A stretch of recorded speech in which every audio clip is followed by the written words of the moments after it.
네, 안녕하세요. 저는 CJ 올리브영에서 개발자로 일하고 있는 유주형이라고 합니다. 오늘 제가 아마존 베드락을 사용해서 이미지 자동 검수 기능을 구현한 경험을 말씀드리려고 하는데요. 먼저 저는 CJ 올리브영에서 백엔드 개발자로 개발 업무를 하고 있고요. 올리브영 자사 온라인몰의 상품 영역에서 운영 개발 업무를 리드하고 있습니다. 네. 올리브영 오프라인 매장은 많이 가보셨을 것 같은데요. 저희가 또 온라인몰도 운영을 하고 있습니다. 저희가 온라인몰 자사 앱도 있고 온라인몰 웹도 운영하고 있고요.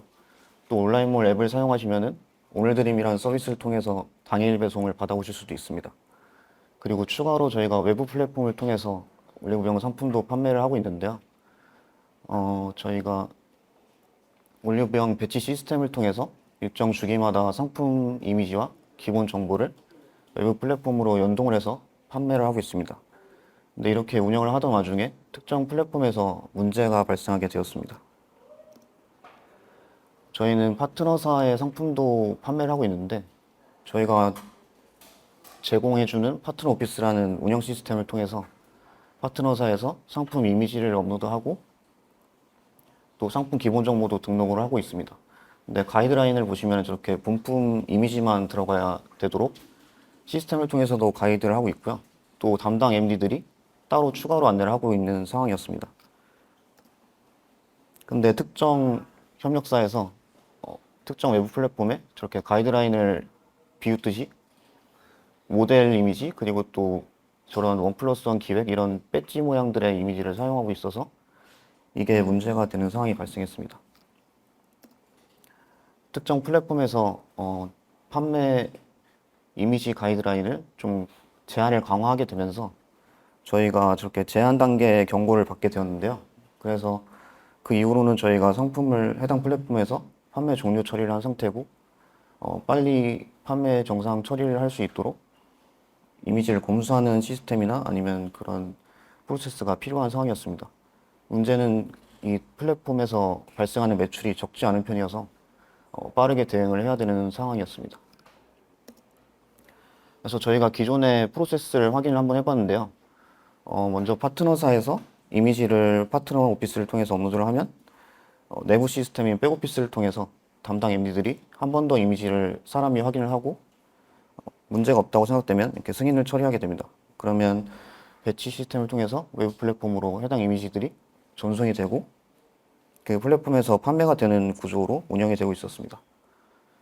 근데 여기서 보시면은 문제점이 딱 보이게 되는데 사람이 판단하다 보니 저렇게 잘못된 이미지도 승인 처리가 돼서 판매가 되는 경우가 발생했고 그래서 그 상황이 누적돼서 저희가 경고를 받게 된 상황이었습니다.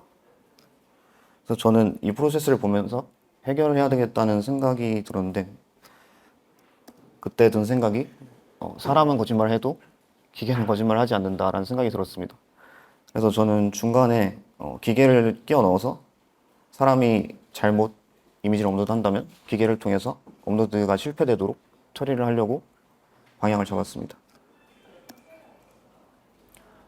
그래서 다시 중간에 시스템을 집어넣게 되어서 파트너사에서 파트너 오피스를 통해서 이미지를 업로드하게 되면 저희가 새로 중간에 생성해 놓은 검수 시스템을 호출하게 되고 그래서 검수 시스템이 자체적으로 판단을 해서 이미지가 가이드라인을 준수하지 않았다라고 판단되면 업로드를 거절하게 됩니다.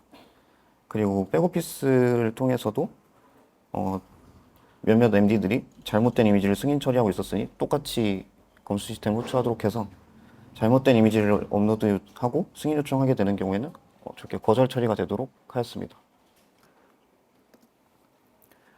그래서 이 프로젝트의 요구사항과 목표를 살펴보면 저는 여러분은 어떨지 모르겠는데 제가 이케아 제품을 조립할 때 설명서를 안 보고 조립을 한 경험이 있는데요. 그래서 서랍이 안 열린 경우가 있었습니다. 그 이후로는 설명서를 꼭 보고 조립을 하고 있는데요. 근데 파트너사도 마찬가지로 설명서인 가이드라인을 전혀 준수하지 않고 있기 때문에 제가 시스템을 통해서 업로드 부분을 강제화할 수 있도록 진행을 하려고 했고요. 그렇게 되면 수동으로 사람이 진행하던 검수 프로세스에도 업무 효율화를 기대할 수 있게 되겠습니다. 그렇게 되면 또 상품 이미지 품질도 향상될 거고 일관성도 유지가 돼서 결과적으로는 외부 플랫폼에서 구매하는 사용자의 경험도 개선되고 저희 올리브영의 브랜드 이미지도 강화될 거라고 생각이 되었습니다. 가장 중요한 거는 일정이었는데요. 네, 아삽으로 요청을 해주셔서 저희는 2달 안에 빨리 처리를 했어야 됐습니다. 그래서 프로젝트 진행 단계를 살펴보면 먼저 생성형 AI 모델을 설정을 하고 그 모델을 통해서 이미지 자동 검수 시스템을 생성을 하게 됩니다. 그러면 이제 그 생성한 시스템을 호출할 수 있는 API를 개발을 하고요. 또 아까 말씀드린 파트너 오피스와 백오피스에서 만들어 호출하는 API를 연동하게 되고 그 과정에서 저희는 이제 이미지 자동 검수 시스템을 생성하기 위해서 POC 같은 테스트를 먼저 진행했고 프롬프트도 최적화를 진행을 했습니다. 그리고 현재 기존에 운영 중인 상품이 약 2만 개였는데 현재는 2,000개 정도를 먼저 운영을 하고 있습니다. 운영하면서 피드백을 계속 수집하고 지속적으로 개선을 진행할 예정입니다. 그래서 저희가 생성형 AI 모델을 살펴봤는데 엔트로픽사의 클로드 3.5와 또 제미니, GPT 세 가지를 가지고 POC를 진행했습니다. 근데 결과는 클로드 3.5 소넷이 저희가 요구하는 대부분의 케이스에서 목표를 달성했고요. 또 비용적인 측면에서도 GPT가 조금 싸긴 했지만 클로드도 생각보다는 많이 저렴한 편이어서 클로드를 선택하게 되었습니다. 그리고 저희 회사에서는 또 AWS 자원을 많이 사용하고 있는데요. 여기서 아마존 베드락을 이용해서 클로드 3.5를 호출할 수 있도록 SDK를 먼저 제공하고 있어가지고 그리고 또 저희 온라인몰은 또 자바 기준으로 또 코틀린 기준으로 운영 중이기 때문에 개발에 되게 용이한 상황이었습니다. 그래서 아마존 베드락을 간단히 설명드려보면은 각 특성에 맞는 AI 모델을 여러 회사에서 미리 학습을 시켜놓고 그 모델을 아마존의 AWS의 자원을 통해서 쉽게 사용할 수 있도록 제공해주는 플랫폼이라고 생각하시면 되겠습니다. 그래서 저희는 아마존 베드락을 사용하면서 개발 기간을 많이 단축할 수 있었고요. 따로 저희가 AI 모델을 학습시킬 필요도 없었습니다. 그래서 아마존 베드락에 들어가 보시면 이렇게 여러 가지 AI 모델이 보여지고요. 이 중에 하나를 선택하시면 되겠습니다. 저희는 이미지 검수를 해야 되기 때문에 엔트로픽사의 클로드를 선택했습니다. 그리고 아키텍처를 살펴보면 사용자가 파트너 오피스와 백오피스를 통해서 이미지를 업로드하게 됩니다. 그러면 저희가 기존의 온라인몰에서 운영 중인 상품 도메인 쪽의 API를 호출하게 되고 그러면 프로덕트 API에서 저희가 도큐멘트 DB로 사용 중인 몽고DB를 조회하게 됩니다. 몽고DB에는 클로드를 통해서 이 이미지가 검수된 결과값이 저장이 되어 있고요. 그래서 만약에 검수 결과가 있다면 클로드로 호출하지 않고 바로 결과값을 반환하고 만약에 검수 결과가 없다면 새로 검수를 호출하게 됩니다. 그래서 클로드를 통해서 검수 결과가 반환되면 다시 몽고DB에 저장하고 사용자가 사용하는 파트너 오피스와 백오피스에 검수 결과를 반환해 주게 됩니다. 그래서 아마존 베드락에 들어가 보시면 이렇게 파운데이션 모델을 선택할 수 있고요. 선택하신 이후에는 플레이그라운드를 통해서 테스트를 진행할 수 있습니다. 저희도 POC를 진행할 때 플레이그라운드의 채팅을 사용해서 진행을 했는데요. 이렇게 보시면은 챗GPT처럼 그냥 프롬프트를 이렇게 AWS 크루그에 대해 알려줘 작성을 한 후에 실행을 하면은 이런 식으로 원하는 결과값을 반환받는 걸 볼 수 있습니다. 만약에 뭐 여러 번의 테스트를 하고 싶으시면 여기서 또 제공해주는 파이썬 코드를 사용해서 저희는 한 100개 정도를 이미지를 테스트할 때 파이썬 코드를 사용해서 한 번에 호출한 경험이 있습니다. 그래서 예제를 참고하시면은 원하시는 만큼 테스트를 진행할 수 있을 것 같습니다. 그래서 여기서 중요한 부분이 구성 부분인데요. 크게 시스템 프롬프트랑 무작위성과 다양성 항목이 있는데 저희가 처음에는 시스템 프롬프트를 설정하지 않고 POC를 진행했습니다. 그랬더니 같은 이미지에 대해서 다른 결과가 나오는 그 상황이 발생했는데요. 그거를 AWS 현업분한테 자문도 구하고 저희가 검색도 해가지고 알게 된 사실인데, 시스템 프롬프트를 통해서 AI에게 역할을 쥐어주고 태스크를 명확히 정의해줘야 일관적인 결과를 반환받을 수 있다고 합니다. 그래서 저희는 시스템 프롬프트에 당신은 올리브영의 상품 이미지 검수 전문가다, 이런 식으로 작성을 하게 됐고, 그 이후에는 일관적인 결과를 반환받는 걸 확인할 수 있었습니다. 그리고 무작위성과 다양성 이 부분에서는 먼저 온도를 살펴보면 0부터 1까지 값을 입력할 수 있는데요. 0에 가까울수록 분석이나 아니면 현실적인 이상적인 결과를 받을 수 있고요. 1에 가깝게 입력할수록 뭔가 생산적이고 창의적인 결과를 얻을 수 있습니다. 근데 저희는 이미지 분석이기 때문에 0으로 설정을 했습니다. 만약에 뭐 이미지를 새로 생성해야 되거나 어떤 새로운 결과를 도출해야 된다고 하시면 1에 가깝게 설정하시면 되겠습니다. 그리고 탑 P의 경우에는 이게 확률분포표에서 상위 값들, 꼬리 부분에 해당되는 값들을 저희가 설정한 퍼센티지만큼의 누적합이 되면 결과를 반환하는 부분인데요.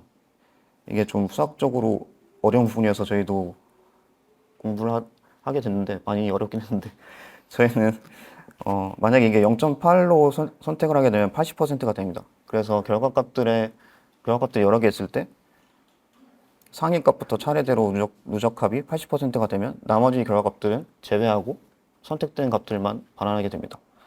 근데 저희는 이 부분은 0으로 설정해서, 일단 저희는 결과가 하나만 필요하기 때문에 0으로 설정해서 진행을 했습니다. 그리고 탑 K 부분은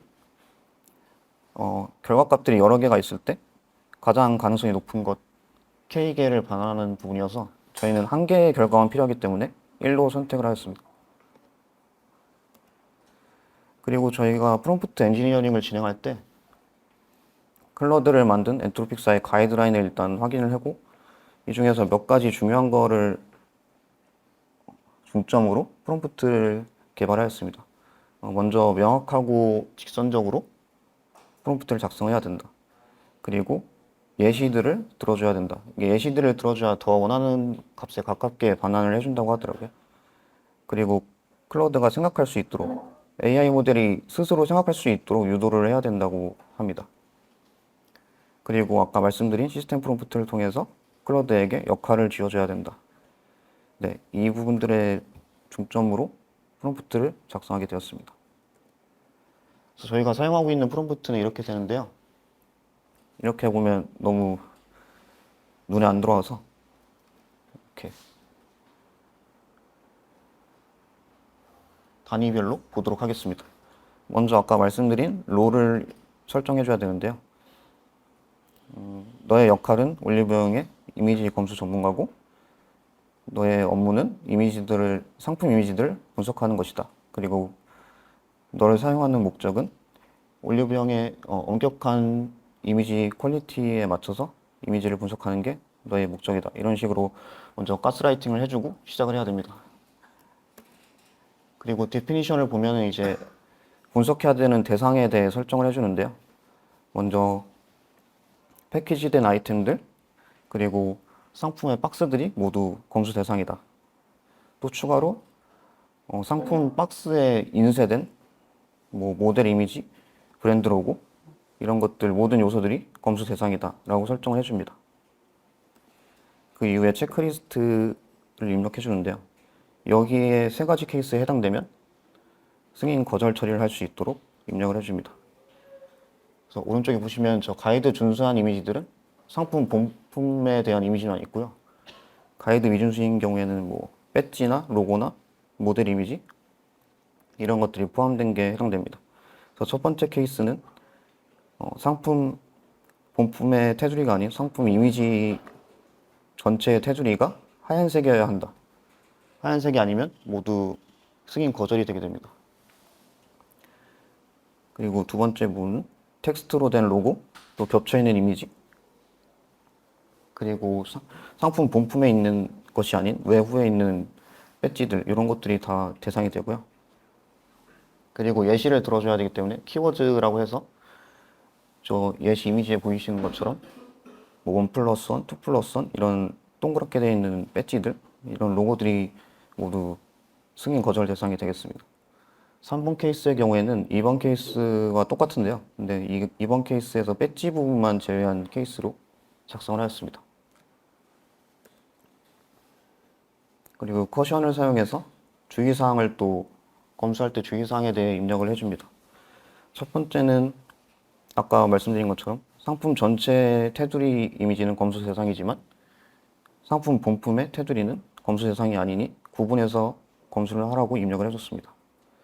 두 번째는 회사들의 이름, 그리고 로고, 또 공식적인 CI 엠블럼들 이런 것들도 다 검수 대상에 해당된다고 작성을 해줬습니다.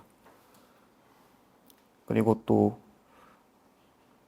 상품 패키지에 인쇄된 모든 요소들도 검수 대상이다.